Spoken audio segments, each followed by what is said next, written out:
Howdy friends, it is time again for the Blues Heart Biker Show.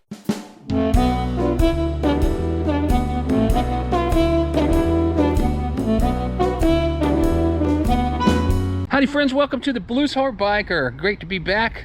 Hope everybody's doing well. Hope everybody's had a good week here. And we're ready to rock and roll and have a good time as usual. You ever, been kind of moseying through life and you get reacquainted with an old friend, and it's like you really get to thinking about them, and you get to thinking about the friendship and what you guys have done, and then all of a sudden, boom, you're reacquainted with your old friend. Well, I'm not really reacquainted with Scott. We've been acquainted for a long time, but Scott just got reacquainted with an old friend and his Sportster, and by chance he was able to buy his Sportster back. And if you guys are new to the channel, this was the first bike you bought. Yeah. And rode this for a long time, and it's a 2003 anniversary 1200. Yes. Right. Yep. Yeah. And so tell us exactly the story on how this came about again. Well, first of all, we sold it in 22 to get money for the down payment on Kathy's road glide. Right. And we sold it to a guy just in town here. And a couple years later now, Kathy said, so funny, she said, "Man, I wish we would have never sold that Sportster. I really miss that bike." And 3 days later, it came up for sale. That guy decided to sell it. Wow. And so we saw it, and Kathy said, "You should buy that bike." And I said, "All right, maybe I will." And we went down to look at it, just to look at it, and I ended up buying it. Yeah, yeah. And it was, is it still pretty pristine? Yeah, it's still. He took good care of it? Well, he put 200 miles on it in the 2 years that he had it. Wow. Yeah. Wow. So, I mean, I put more miles on it since I've had it back than he had it over for those couple of years. No kidding. Now, if I remember right, when you bought this, it was a low mileage bike, wasn't it? Yeah, it had 12,000 miles. 12,000 miles. And it's at 14,000 now. Yeah. 14,600. Yeah. He did immediately take it in and spend $1,200. No, $1,700 on it. Yeah. At the dealership, doing stuff to it, and one of the things he did was he put a heavier clutch in, which I don't understand why. Yeah. I had the clutch really nice and soft here for Kathy.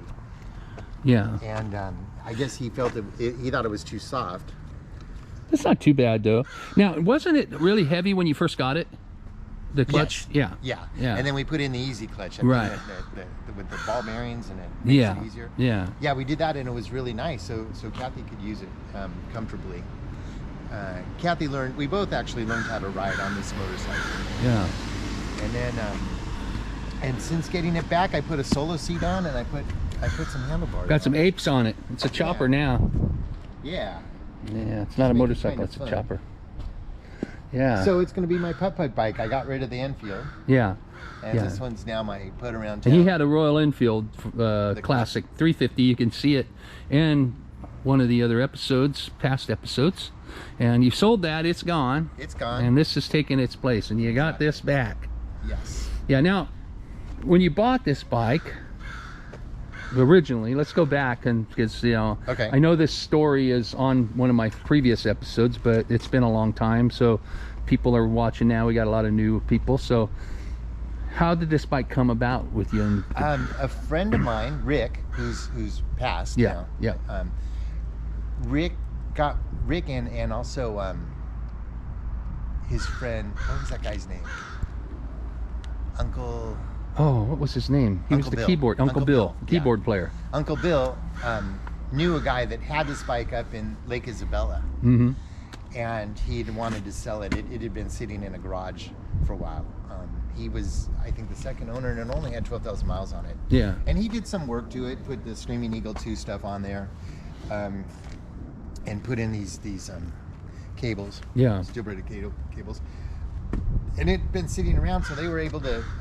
He was able to get it and sell it for $2,500, which was a great deal. Yeah. It was a steal. And those guys went up to Lake Isabella and trailered it down here to Fresno for me. Oh, so they delivered it? Yeah. For they delivered it to Matthews, right? No, to Fresno. Oh, Fresno Harley Davidson. It had to get new tires on it immediately. Yeah. So when I got it, I put $1,000 in just getting it back up to running speed with new tires and stuff. And then, much to my dismay, when I went to register it, it had an $800 registration fee because it hadn't been registered for what, 5 or 6 years, something like that. So that cost me a bunch of money, but still, you know, by the time it was all said and done, I was into the thing for under $4,000. Yeah, and it was pristine. Yeah, it was pristine. I remember when you first got this thing, it looked like a brand new bike. Yeah. You know. Yeah. And it still looks nice. Yeah, it's still in real good condition. Runs great. Runs real good. It's real strong. It's, you know, it's funny. I forgot how much it vibrates and how angry it is and how loud it is. And yeah. We were talking about this earlier. How Sportsters are, you know, they're a man's bike. You know, people say, oh, it's a girl's bike, but you know, they're not easy to ride. You know, like, you know, they're not.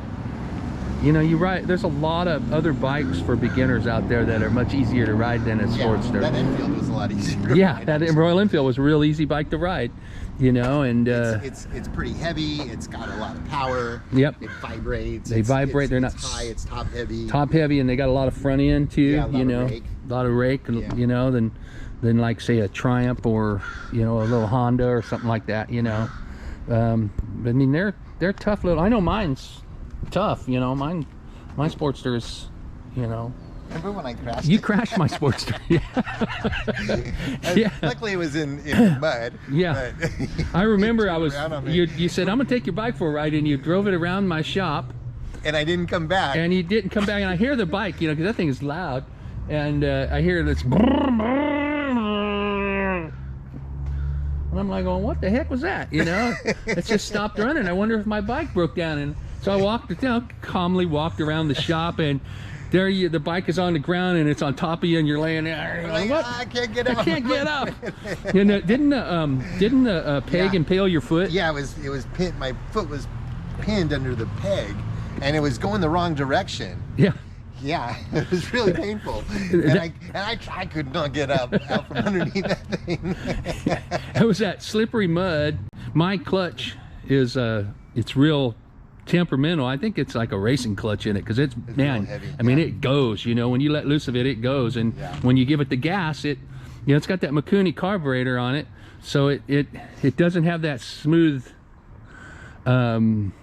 acceleration like the CV has, you know. And so when you give it the gas, it goes, you know. So you have to be real careful out there, Mike. You learned that. I was on the wet grass, and I let the clutch on and gave it a little gas, and the thing just went whoop. I just like that fast. Just whoop. It just went right out from under you. What the hell just happened? I'm like, oh no, is he dead?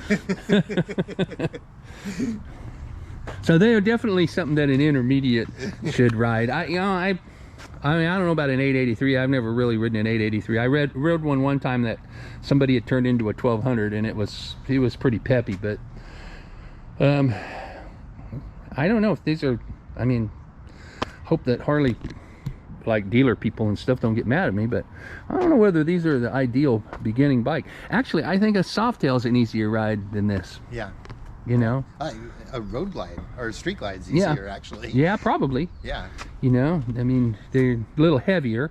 Well, we have a friend that got a Softail, and she got on it and was like, "Oh my God, this is so much easier to ride than my Sportster." Yeah.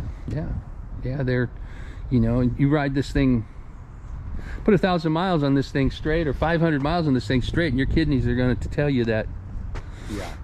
You know. Yeah, you'll be beat up. You did some riding. But they're cool, dang it. They sure are cool. I mean, we're doing too much bagging. We don't need to be bagging it. They're great motorcycles. Yeah, super cool. Yeah. Yeah, that's awful cool, man. That's awful cool that you got it back. And it was like a program that Harley Davidson had.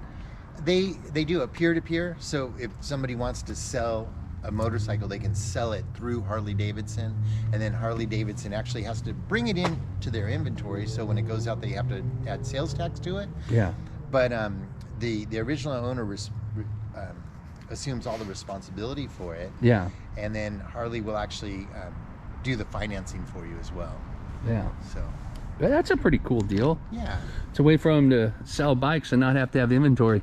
Yeah, not have to pay for them or whatever. And they can get the money from the... Help out their customers, you know. A customer wants to... This guy was a customer of theirs for a long time, and, you know, they helped him out.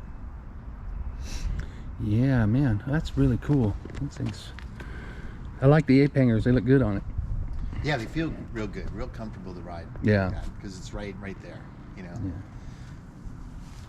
Yeah. Wow, that's pretty dang cool, man. That's pretty... You got it back. Yeah. That's funny. You guys were just talking about it, and there it is. It's back. Yeah, 3 days after Kathy said that, it showed up. Well, it was meant to be. You guys were meant to have this one. This is... You probably ought to keep it now. Yeah. Might have bad luck if you don't. Yeah, no, I'm keeping it. Can I ride it? Yeah. All right, I'm gonna ride it. I want to take it around the block once and see how she goes. Yeah. And, oh yeah.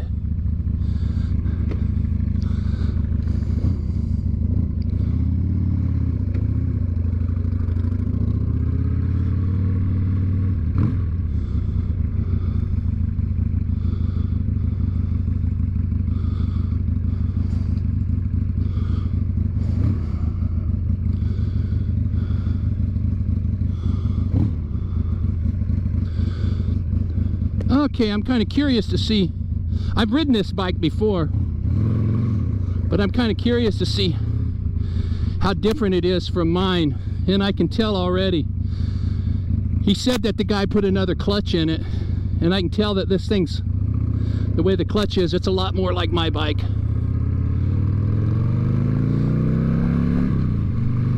It doesn't have the get up and go that mine does, though, because of that Mikuni carburetor. Hey, it rides real nice though. I like the ape hangers on it.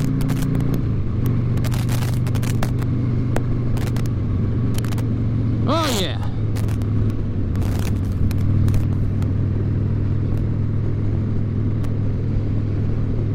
This one here don't nearly vibrate as much as mine does.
There it is. That's more like it. Whoa. Yeah, that clutch. That's a lot like the clutch I got in mine.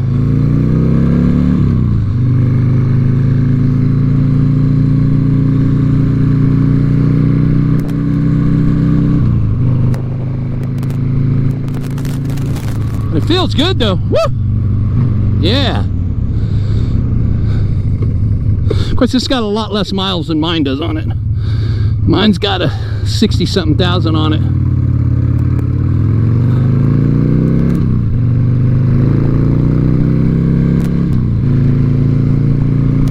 This explains a lot to me about how my bike works.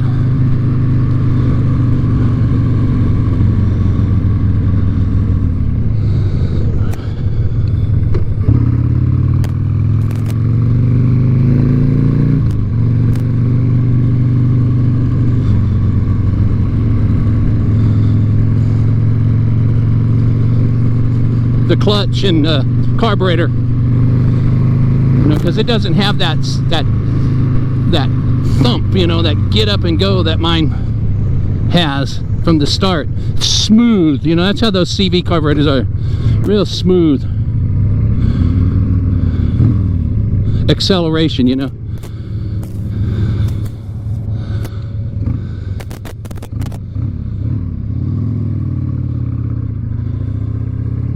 It almost feels like the clutch should be adjusted a little bit.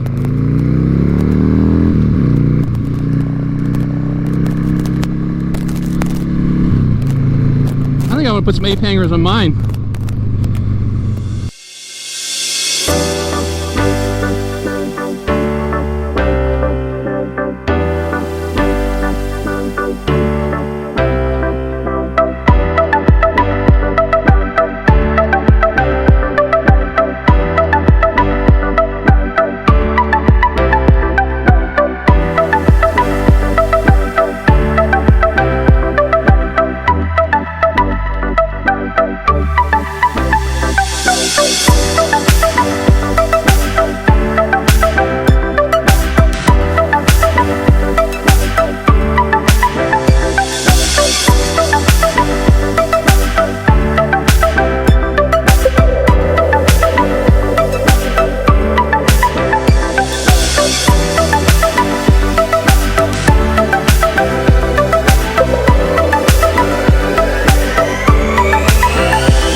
All right, back.